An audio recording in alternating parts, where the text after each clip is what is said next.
सभी का एक बार फिर से हमारे YouTube चैनल A-JED अध्ययन पर स्वागत है। आज के इस वीडियो में हम लोग समझने वाले हैं 10th क्लास सिविक्स का चैप्टर नंबर 4 जिसका नाम है लोकतंत्र की उपलब्धियां। इस चैप्टर के NCERT बुक में जितने भी क्वेश्चंस दिए गए हैं उन सभी का आंसर देखने वाले हैं। ये चैप्टर भी काफी ज्यादा इंपॉर्टेंट है, लेकिन दोस्तों मैं एक चीज नोट कर रहा हूँ, जब से मैंने सिविक्स पढ़ाना स्टार्ट किया है तब से आप लोग ज्यादा वीडियोस नहीं देख रहे हैं, मतलब कि सिविक्स वाले वीडियोस नहीं देख रहे हैं। प्रॉब्लम क्या है कि आप लोगों को ऐसा लगता है कि सिविक्स से ज़्यादा क्वेश्चन नहीं पूछे जाते हैं।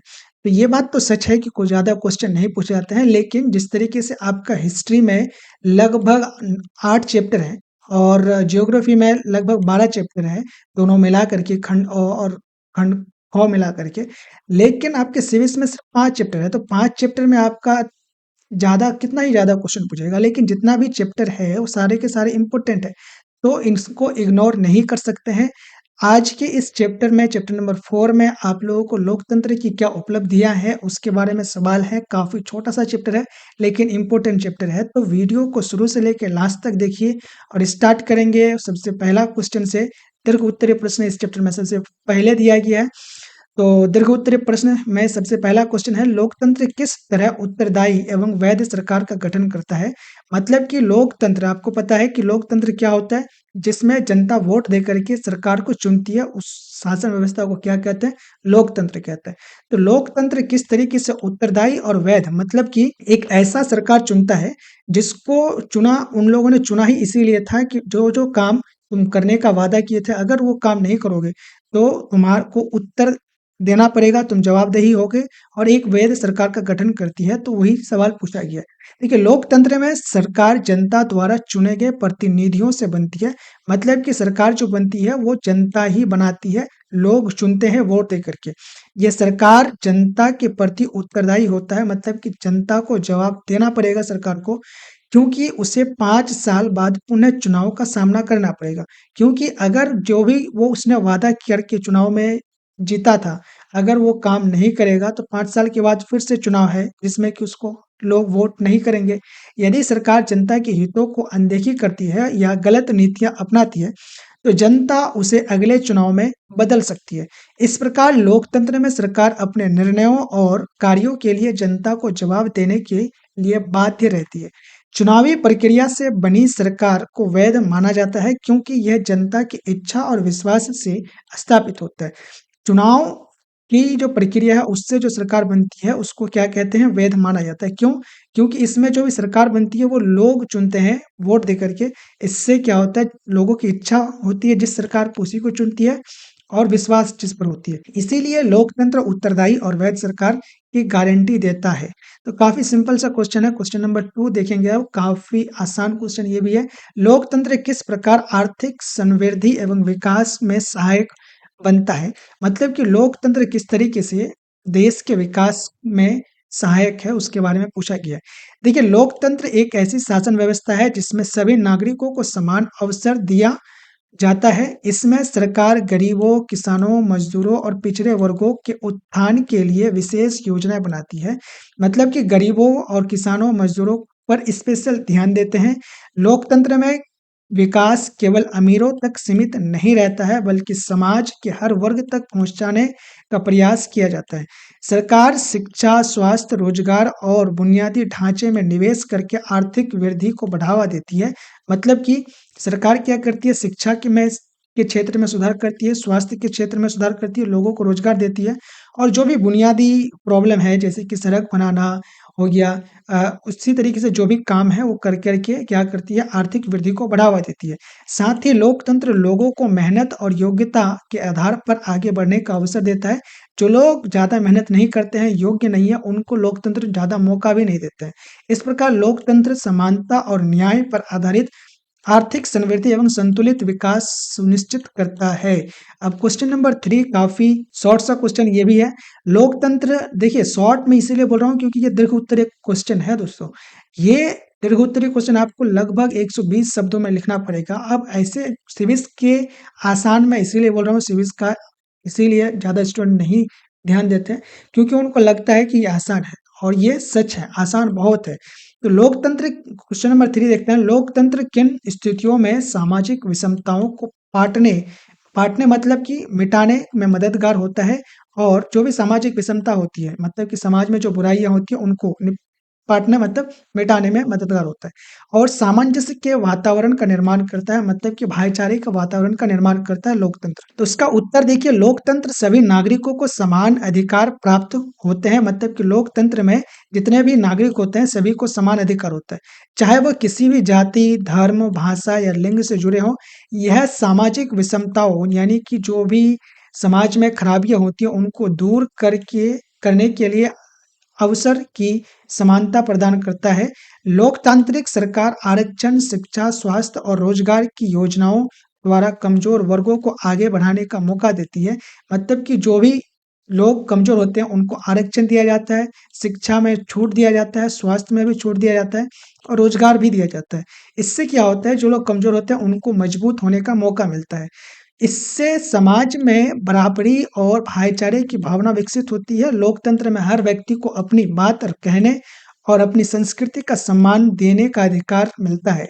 परिणाम स्वरूप समाज में आपसी समझ और सहयोग बढ़ता है। इस प्रकार लोकतंत्र सामाजिक विषमताओं को मिटा करके सामंजस्यपूर्ण वातावरण बनाता है। तो काफ़ी आसान आप लोग इस क्वेश्चन को भी लिख सकते हैं। अब क्वेश्चन नंबर 4 यहाँ पे पूछा गया है कि लोकतांत्रिक व्यवस्थाओं में निम्नलिखित किन मुद्दों पर सफलता पाई है? मतलब कि इनमें आपको कुछ बातें बताई गई हैं, इनमें से किसमें लोकतांत्रिक जो व्यवस्था है वो सफल है या किसमें नहीं है उसके बारे में पूछा गया है।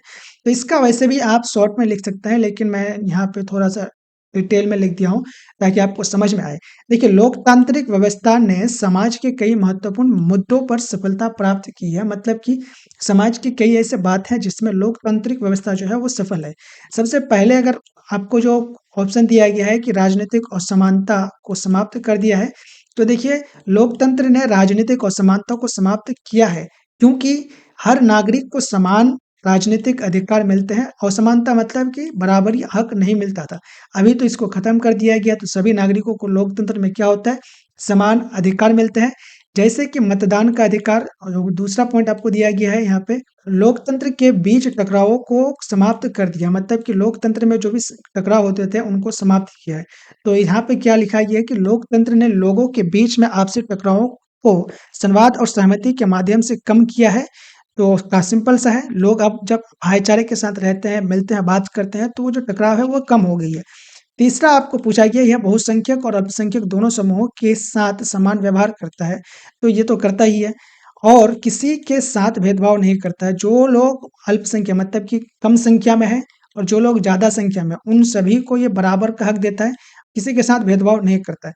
चौथा आपको पूछा गया है समाज की आखिरी पंक्ति में खड़े लोगों के बीच में आर्थिक पैमाना का कम कर दिया है। तो देखिए लोकतंत्र कमजोर और पिछड़े वर्गों को विशेष सुविधाएं और अवसर देते हैं मतलब कि जो लोग कमजोर थे उनको विशेष अवसर दिया जाता है जिससे कि क्या होता है वो आर्थिक स्तर को सुधारने का प्रयास करता है और इस प्रकार लोकतंत्र समाज में समानता भाईचारा और न्याय स्थापित करने में सफल हुआ है।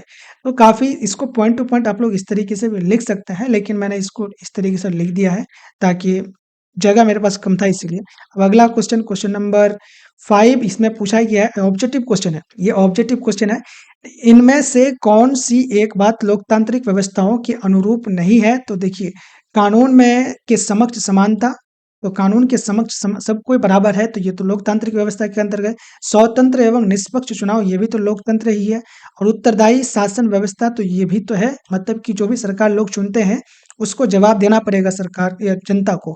और बहुसंख्यक का शासन मतलब कि जो लोग ज़्यादा संख्या में होते हैं वही लोग सरकार चलाएँगे, ये तो नहीं है लोकतंत्र की विशेषता। तो ये इसका सही आंसर होगा इस क्वेश्चन का क्वेश्चन नंबर ऑप्शन नंबर घ। अगला क्वेश्चन क्वेश्चन नंबर 6 यहाँ पे पूछा गया आपको सही और गलत बताना है कि कौन-सा सही है, कौन-सा गलत है। यहाँ पे आपको कुछ लोकतांत्रिक व्यवस्था के राजनीतिक और सामाजिक असमानताओं के संदर्भ में कुछ बातें बताया गया है। सबसे पहला बात क्या है? लोकतंत्र और विकास साथ-साथ चलते हैं, तो लोकतंत्र और विकास साथ-साथ चलते हैं ये सत्य है। यहाँ पे आप लोग देख ही रहे हैं आंसर। उसके बाद लोकतांत्रिक व्यवस्थाओं में असमानताओं वर्गीय रहती है मतलब कि असमानताओं को बाँट दिया रहता है, तो ये क्या होता है आपका सत्य है। उसके बाद तानाशाही में असमानताएँ नहीं होती है, तो तानाशाही में असमानताएँ होती है, तो ये गलत है। उसके बाद ये पूछा गया तानाशाही व्यवस्था लोकतंत्र से बेहतर सिद्ध हुई है, मतलब कि ये तो गलत है, लोकतंत्र से बेहतर तानाशाह नहीं है। अगला क्वेश्चन इसी का भी आपको सही और गलत बताना है। तो देखिए सबसे पहला है, आज लोग पहले से कहीं अधिक समान अधिकार की उपयोगिता को समझने लगे हैं, मतलब कि लोग पहले से ज़्यादा अब समझदार हुए हैं। तो ये तो सही है, सत्य है ये। उसके बाद दूसरा है, शासन की दृष्टि से भारतीय लोकतांत्रिक व्यवस्था ब्रिटिश काल के शासन से बेहतर नहीं है, ये गलत है। ब्रिटिश जब हम पर राज करते थे उससे तो अभी बेहतर है ना हम।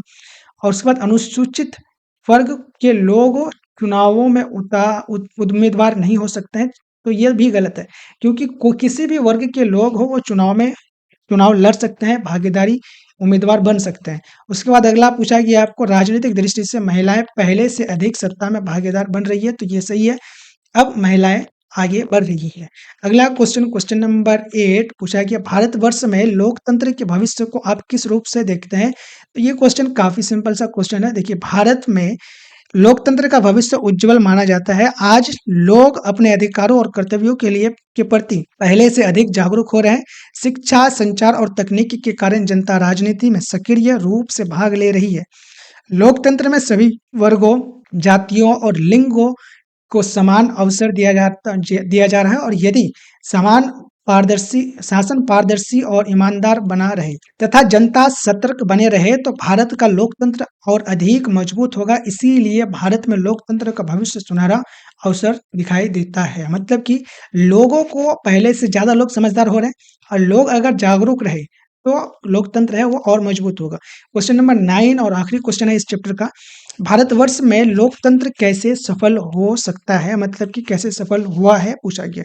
तो देखिए भारत में लोकतंत्र तभी सफल हो सकता है जब सभी नागरिक अपने अधिकारों और कर्तव्यों, यानी कि लोगों को जो अधिकार है वो उसके बारे में जाने, समान रूप से निभाए, और चुनाव प्रक्रिया निष्पक्ष और पारदर्शी होना चाहिए। मतलब कि जो चुनाव प्रक्रिया होता है वो निष्पक्ष होना चाहिए। जनता को भ्रष्टाचार, जातिवाद और धनबल जैसी बुराइयों से दूर रखना होगा। सरकार को भी जनता की समस्याओं का समाधान ईमानदारी से करनी चाहिए।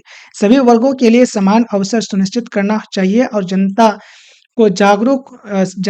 जनता जागरूक होगी तो शासन जवाबदेह रहेगा, और तभी भारत में लोकतंत्र सच्चे अर्थों में सफल हो सकेगा। तो ये इस तरीके से आप लोग सभी के सभी क्वेश्चन को समझ गए हैं। अब इस चैनल को आप लोग सब्सक्राइब कर लीजिएगा, वीडियो को शेयर कीजिएगा अपने दोस्तों को, और लाइक कर लीजिएगा। हमने भूगोल का सभी चैप्टर का इसी तरीके से एनसीईआरटी क्वेश्चंस का आंसर देखा है, और इतिहास का भी देख लिया है। तो आप लोगों को नीचे लिंक डिस्क्रिप्शन में मिल जाएगा, आप लोग वहां से देख लीजिएगा दोनों के दोनों सब्जेक्ट्स को।